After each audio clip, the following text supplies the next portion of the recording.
fair's closed, they just want to close the cupboard and hope we vanish, which we're unable to do that.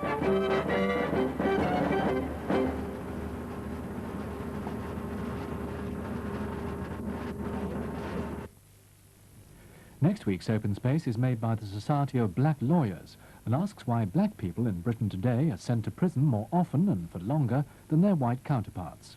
Without Prejudice, next Thursday at 8 o'clock. We're in a war, 24 hours a day. The rest of my life in the EDR, I'm going to be looking over my shoulder, wondering whether I'm going to see the next day. Greenfinches is the story of 3 soldiers in the Ulster Defence Regiment. All 3 serve at the front line of Northern Ireland's troubles, and all 3 are women. I think the Ulster men are very chauvinistic. Most of them, really, deep down think that a woman's place is in the home, barefoot and pregnant at the sink. Women on Patrol, 40 minutes tonight at 9:30 on 2. There's comedy starting on BBC One now, except in Scotland and Northern Ireland, with Paul Eddington, Nigel Hawthorne and Derek Foulds walking the corridors of power in Yes, Prime Minister. And here on 2 in half an hour, a touch of high step-in as French and Saunders become prima ballerinas. Before that, the travel show guides go beyond the glossy holiday brochures once again for a look this week at Ibiza.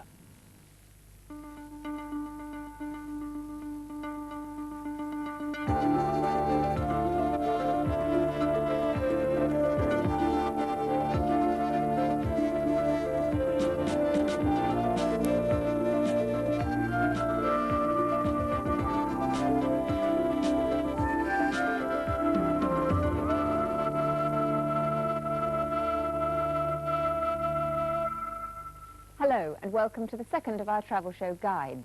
Remember, these programmes are not travelogues. They're the television equivalent of a factual guidebook to a particular area. Now, as our aim is to help you with your holiday planning, don't expect our view to be necessarily the same as the holiday brochures.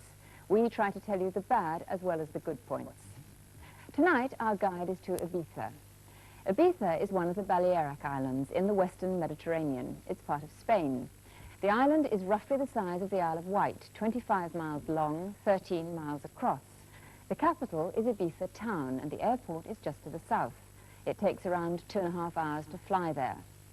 Ibiza is very popular with the British. This year, out of 1.5 million holidaymakers, 60% were from the UK. Incidentally, virtually all the film you'll see tonight was shot in mid-June, so the resorts are likely to be busier in July and August, and possibly quieter in May. The beaches are sandy. The colour ranges from biscuity to greyish in the east. The texture is usually very fine. We'll be looking at all the resorts in some detail, and we'll work round the island, starting with the biggest resort, San Antonio. San Antonio has developed around a very attractive bay about 1.5 miles across. Over 13,000 people live here, but the population more than doubles with holidaymakers during the summer. About 60% are British. Many of the big hotels are on the south side of the bay. Here there are smallish beaches of fine sand that are very safe for bathing and have good facilities. However, the beaches are poor near the town centre, and yet this is the main area for the smaller hotels and apartments. To find a really attractive beach, most holidaymakers take a boat trip to one of the many sandy coves just a few miles away. This one is at Cala Conta. San Antonio has an excellent selection of open-air cafes and restaurants, although English food rather than Spanish is the usual fare. Also, there's a vast selection of typical souvenir shops. At night, an area called the West End comes to life. The age range is 17 to 25. The atmosphere is noisy. The bars stay open until 3, the discos until dawn. Now, our verdict on San Antonio. We think that if nightlife is what you're looking for, you couldn't go anywhere better. But for a decent beach, you'll have to go out of town. Working clockwise around the coast, the next resort is Puerto San Miguel. Puerto San Miguel is a small resort situated around a bay. There are 2 large hotels built into the cliffs, giving superb views. The beach is quite small, with golden sand. It can become rather crowded in the afternoon. There are the usual facilities for hiring sunbeds and umbrellas, and there are some small bars right at the edge of the beach. For the adventurous, there's water skiing. For the more sedate, pedalos. The water is very clear and safe for swimming. Puerto San Miguel is a quiet resort with not many shops or bars. It's equally popular with Germans and British. There is development along the main road to the beach, which makes the area dusty and gives the place an unfinished feel.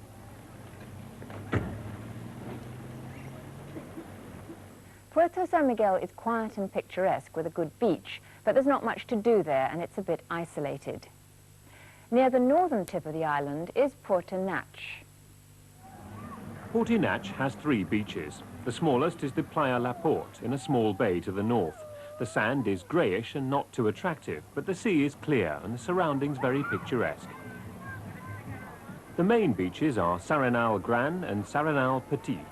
Saranal Gran is the larger of the two, with soft, clean sand and a gently shelving shoreline. And being so shallow, the water gets very warm. It's ideal for children.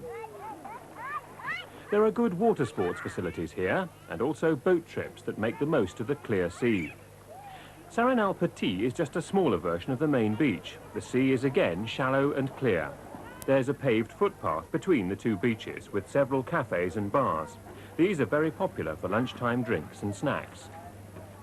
There's a bigger selection of eating places on the main street. There is, however, no town centre to Puerto Nach, just a straggle of shops and cafes strewn along this one main street. There is a new shopping centre at the edge of the resort. There is also a small but well-equipped water park next to the main beach. It costs around £4 per person for the day. Children are half price. We think the beaches in Puerto Nach are excellent, but the resort itself is rather isolated. Coming down the east coast, the next resort is Escanar. Escanar is very popular with British holidaymakers, especially families. The main beach is set in a bay. The sand is greyish but clean. There are all the usual facilities, but the beach tends to get crowded. Pedalos cost £3.50 an hour. There is no promenade along the seafront, but there is a pavement on the far side of the road. Here there's a big selection of cafes, shops and bars, all of which have a new look, giving a clean and modern feel to the resort, and most of them are situated within a small area. From the small harbour next to the beach, regular boat services go to other resorts along the coast. Just outside Escanar are several smaller beaches. These are often more attractive and far less crowded than the town beach. Also, if you like walking, there are plenty of footpaths along the coast in this area. The plus point for Escanar is that it's relatively compact, but on the other hand, it does mean the main beach gets crowded. 4 miles along the coast is Santa Eulalia. Santa Eulalia is a large resort with a cosmopolitan feel. It has an extremely smart seafront. The promenade is wide and modern, with a good choice of bars and cafes and restaurants. It's especially lively in the evening. The beach is in a bay and quite narrow for most of its length. The sand is golden, but there are some patches of seaweed. The shore shelves gently, so it's safe for children, and there are good water sport facilities, including a water sausage. For a change of scene, there are regular ferries to other beaches in the area. Santa Eulalia has a daily market in an attractive tree-lined area. It specialises in jewellery, arts and crafts. The main road, parallel to the seafront, is good for shopping. There are several upmarket clothes shops, as well as the usual tourist shops. There are also some good quality restaurants here. We think the best feature in Santa Eulalia is the attractive promenade, although for a large resort, the main town beach is rather small. 5 miles south is Cala Leonga. Cala Leonga is a picturesque resort set in a horseshoe-shaped bay and flanked by pine trees. The 2 main hotels are on the side of the bay. There's also a large complex of self-catering apartments set back from the beach. The beach itself is wide, with golden sand and plenty of facilities for hire, like sunbeds and brollies. At one end of the beach is a small water slide. The beach slopes gently into the sea, and it's ideal for children, but the water isn't exactly crystal clear. The shape of the bay ensures most of the rubbish stays put. However, the sea is much clearer further out. There is no town as such at Calaleonga, but there are a few cafes, bars and tourist shops near the beach and on the main road out of the resort. Nightlife is limited, but there is a disco together with some bars. Calaleonga is an attractive location with a good beach, but there's not much there. Going south, the next big town is the capital Ibiza town, but this is not a resort. Just outside, though, is Figueiredes. Figueiredes is almost a suburb of Ibiza town. It's so close that you can easily walk between the two.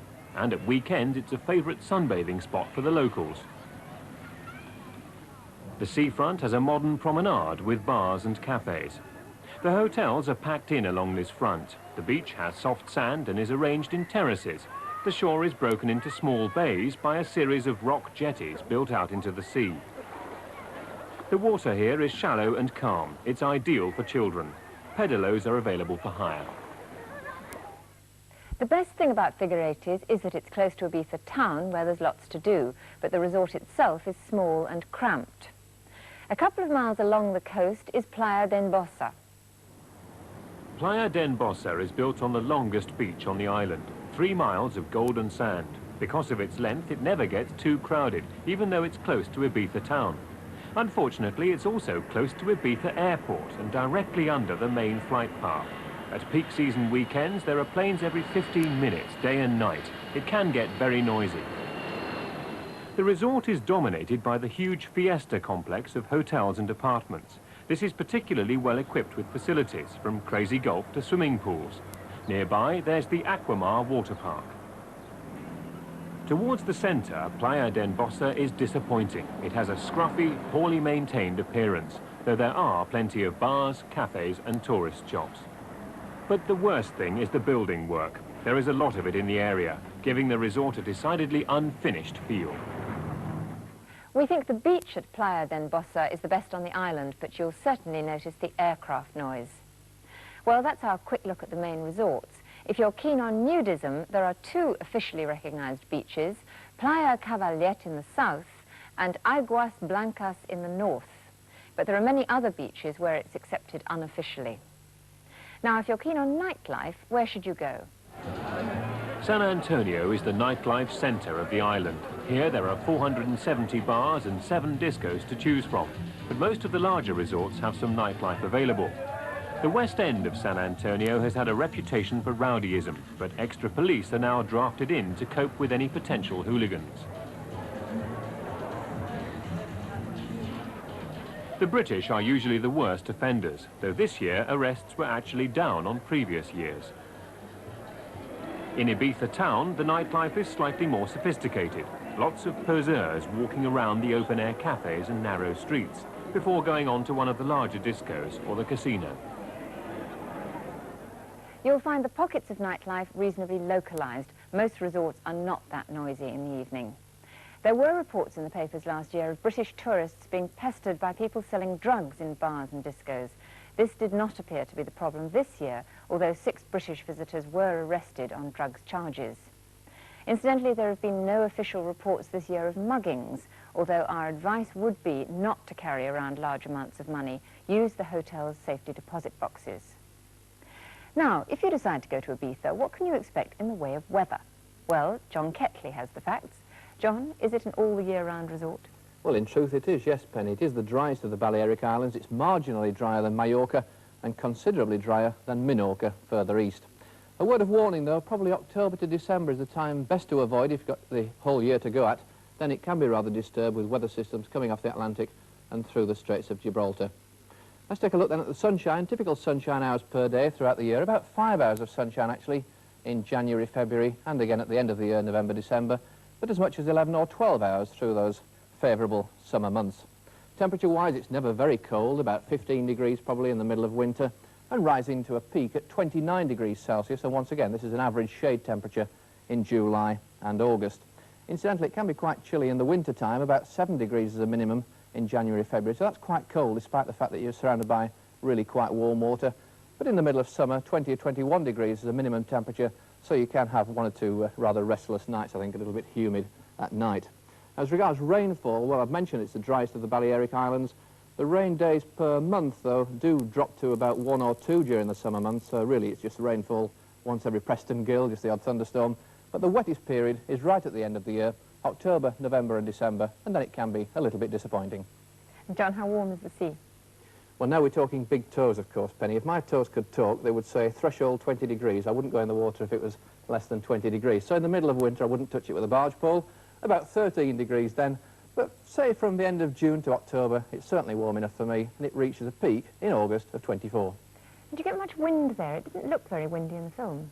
No, it didn't, Penny, but you always get sea breezes, of course, in the Mediterranean. These are very refreshing, of course, but one thing that's not refreshing is a wind that comes down from the north, say in November and December. It's a tramontana wind. It's really an extension of the Mistral over southern parts of France. It can be quite a cold blast, just lasting for, say, a couple of days, and even bring some snow to the mountainous areas of Ibiza every now and again.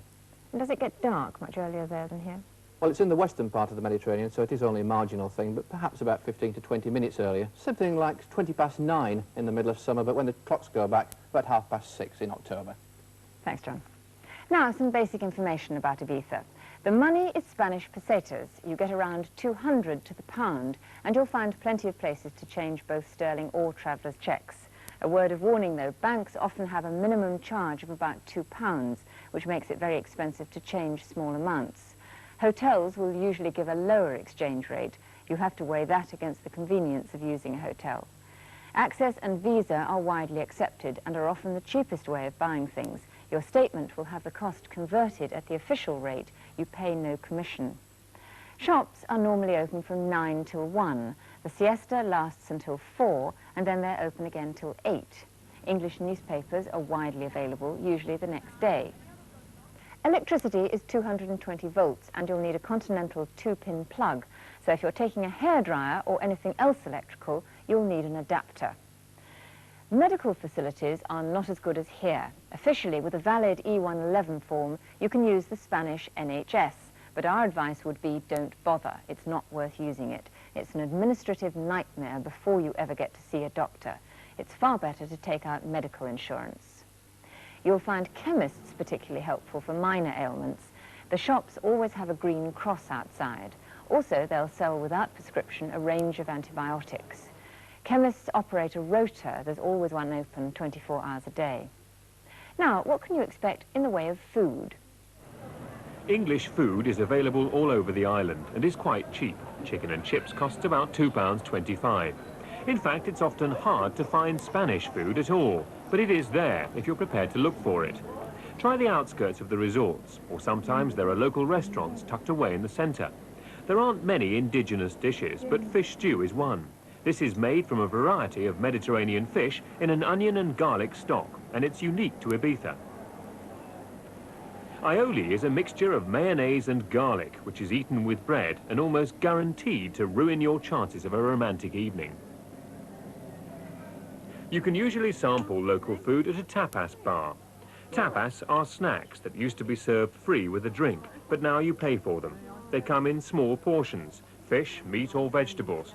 A selection will do as a main meal. Typical examples are meatballs in sauce, a portion of Spanish omelette or tortilla, squid, sometimes fried with potatoes, baby octopus, and Russian salad, made mainly from potatoes. Do beware of the cost, though. If you have one portion each, it's a good, cheap snack. But if you have a selection, it's no cheaper than a full meal. After the meal, you can try yerbas, the local liqueur. It's made from herbs and tastes aniseedy. It's said by the locals to make women beautiful and men virile. If you have a really bad meal or feel you've been ripped off, remember that every Spanish hotel and restaurant has by law to have an official complaints book. You have an absolute right to make a note of your complaint, and these books are regularly inspected by the authorities. Now, with Ibiza being fairly small, it's quite practical for holidaymakers to explore other parts of the island. So what's the best way to get around? There's a very good network of bus services around the island, with buses to all the main resorts, although you may have to change in Ibiza town for some smaller ones. You'll need a ticket before you can get on the bus. San Antonio to Ibiza town return costs about 85 pence. Taxis usually have a green light on their roof. They are not metered, so try to agree a price before you set off. There are taxi ranks in all the large resorts, and it's a good idea if you're going out for the evening to find out where the local rank is, if you're likely to want a taxi back. If you fancy getting around independently, hire cars are available all over the island. A small car like a Fiesta will cost about £22 a day, all in. Mopeds and scooters are also available for daily or weekly hire. Mopeds cost about £5 a day. You need to be extremely careful though. Some roads have very rough surfaces, and crash helmets are not normally offered by the hire shop, although they are supposed to be compulsory. If you want to avoid the roads altogether, there are plenty of opportunities to go by boat. There are ferries from all the larger resorts to small beaches in the area, or to other resorts further along the coast. But beware, there are beach rush hours. Most services are around mid-morning and late afternoon. During the rest of the day, boats can be pretty infrequent. Bicycles can be hired for about £2.50 a day, and although there are some walks, Ibiza is not really much of a place to go for a walking holiday. However, if you like excursions, you won't be disappointed. One of the most popular days out is to Ibiza town. You can go on an organised coach trip or make your own way there. And no matter where you are on the island, there always seems to be a local bus to Ibiza town. As well as being an excellent centre for shopping, especially fashion shops with clothes designed and made in Ibiza, it's also a good place to sit at a pavement cafe and watch the world go by. The old town is attractive to walk around, with many craft shops and restaurants. If you're sports-minded, there is a big new sports centre just outside Ibiza town that's open to tourists. As well as a large pool, there's also badminton, squash, Turkish baths and tennis courts. You can rent a court for £2.50 for half an hour, or pay £16 for a day ticket and have use of all the facilities.